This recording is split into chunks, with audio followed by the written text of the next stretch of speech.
Revolutionary talk for revolutionary times. Promoting peace, liberty, and prosperity around the clock. LibertyTalk.fm.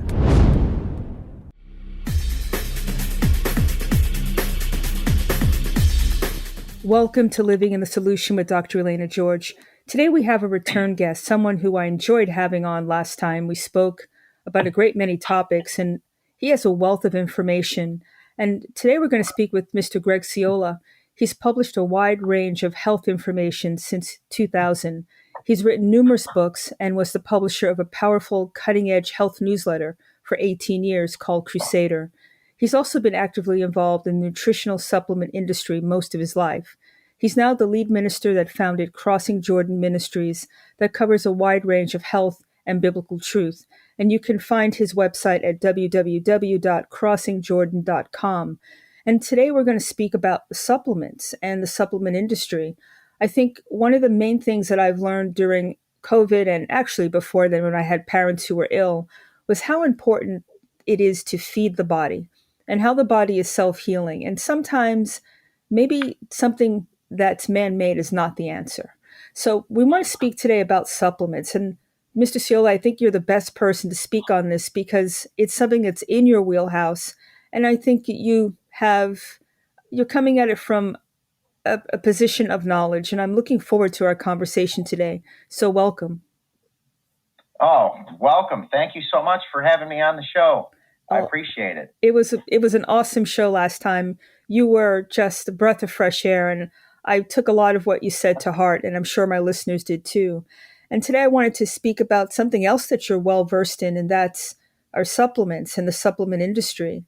So let's start off at the beginning. I mean, how did you come into the supplement industry and nutritional supplements in particular? Surprisingly, I've been into it most of my life because my dad opened up a health food store in upstate New York back in the early 1970s. And it was the first health food store in that area. So as young kids, our whole family kind of got connected to the health food movement. And then from there, we got into sports supplements. And then in the year 2000, when I started this company, the big thing that led me into it was more from a health standpoint with a lot of things that were happening with the food supply. It was actually the end of the 1990s when I started studying and finding out all the stuff that was happening with genetically engineered foods. And I couldn't believe it. And I knew so many people, and everybody I talked to, nobody heard about it. Nobody knew about it.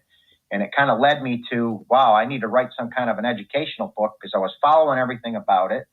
And that led me into doing the newspaper. We called it CRUSADOR. And we did that for many years, almost 18 years. And throughout that process, that kind of expanded into doing a lot of other health issues beyond just the GMOs. I got into everything under the sun. I don't declare myself to be the expert. I tried to be. I'm a researcher for the most part. I'm an investigator. And what really made us different was that I did a lot of interviews with book authors, a lot of people that were well known in the industry. That's kind of what really helped me make that paper something important. And that was linking up with a lot of other people through that route. So that's kind of what did that. And then I also got into a lot of nutritional supplements as well from that. And that's kind of where we're at now. Well, I want to talk about the different certifications and designations of supplements. I've heard of good manufacturer practice, pharmaceutical grade, and then stuff that you get over the counter where they say, they've vetted it pretty much. But are they all created equal? And do these stamps mean anything? Yes, they do mean something. The big thing is that this nutritional industry is very, very regulated. I know maybe 20, 30 years ago, it wasn't to this level. And I know still to this day, the pharmaceutical companies and the government, the FDA and these guys, they all want to make it look like this industry is not regulated like a pharma company. The reality is the pharmaceutical companies own a big section of the nutritional supplement industry now. And there's a lot of standards that have been implemented that force everybody to be involved. Like you see the CGMP on a lot of the product labels. I don't really know any manufacturers that aren't following that anymore. These are all guidelines that the government's mandated. So the big thing is there's cheap products and there's good products. That's where it gets complicated. There's a lot of good products that work, and there's a lot of cheap products that are more for a label and don't really work as effectively. It's hard to distinguish what's what, though. I don't know that I can even give you all the answers on the phone because there's so many products on the market. It's hard to really figure all of them out. But that's hopefully answers your question at least a little bit. Well, it does. I didn't really think it was that regulated. I know that there's been a real changeover where it's just like in the health food section, where a lot of the standard corporate companies have actually bought these different labels that you thought were independent. I didn't realize that it also expanded into the supplement market. And even, one of the biggest health food chains in the country for a number of years was Whole Foods. And guess who owns them now? Amazon, right. So these companies have all been dominated by a lot of big firms. Sadly, that's where the whole country's going. I know that's a whole different topic, but that really is what's happening across the board. There aren't a lot of smaller companies left. They're still out there. There are still some good family companies that are involved in the supplement industry, but a lot of companies have been taken over and bought out by big pharma and big manufacturing companies worldwide. So from what you described, it's very difficult to tell, but let's say you want to distinguish what you buy from a Whole Foods versus a mom and pop supplement store versus one of the pharmacy chains. Can you use that maybe as a something to demarcate or give yourself some way to say, I'm going to go a different level? Because it seems to me the supplements I wonder, actually, that's a good question maybe, the supplements that are brand name for the pharmacies, are those any good? Some of them are. I don't know that they're bad. They're not all bad. There are some that are just cheap. The fact that they use some of these inexpensive ingredients, like let's take vitamins, for example. You have whole food vitamins that are naturally sourced, and you have a lot of synthetically made vitamins. A lot of people don't really understand all that. And so they just see a label and they say, oh, well, it's got, this vitamin in it or that vitamin in it. And until you really compare it or do your own research, I guess that's where it's gotten complicated in this industry. You got to really do your own research to understand who's got good things and who's got bad things. Minerals, that's a whole nother subject. I mean, they're so important for the human body, but there's good minerals that work effectively and get absorbed into the cells. And there's cheap minerals that are lower quality that are in a lot of products that don't work as effectively. So it's not that they don't work at all, but they don't work as effectively. There's a lot of misinformation on that front. And I don't know that even this interview is going to straighten it all out with people, but I could certainly try my best. Well, that's exactly what the interview is going to be about.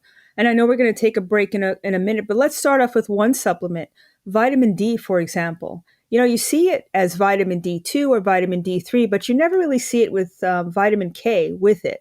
Or, it's just a single supplement. Is that an example of something that if you take it, it may not be absorbed as well as you think?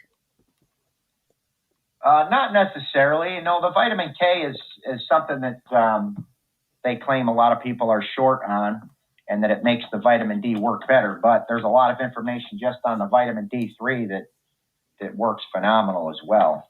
In fact, everybody should pretty much be on vitamin D. It's one of the greatest products out there as far as protecting the immune system and strengthening your body's health with everything that is going on. Oh, I totally There's a whole agree. vitamin D organization that you can look up on the internet, and they've got every documented story, study that you could ever think of. I'm trying to think of the name of their website off the top of my head, but they're in all these health magazines. They're huge, and they've done all the research you can on vitamin D. So, well, that's a good thing to actually look up. I know that studies have shown during our whole pandemic situation that people who had a vitamin D level of 30 and up, I think it's actually 50, that their risk of being hospitalized, intubated, and dying of COVID were really dropped dramatically. And I also know that your cancer risk of breast, colon, and prostate drop if you have a high normal level of vitamin D. So it's one of those vitamins that people really, if they take nothing else, I agree with you, that should be what they think of. Let's take our first break and come back. You're living in the solution.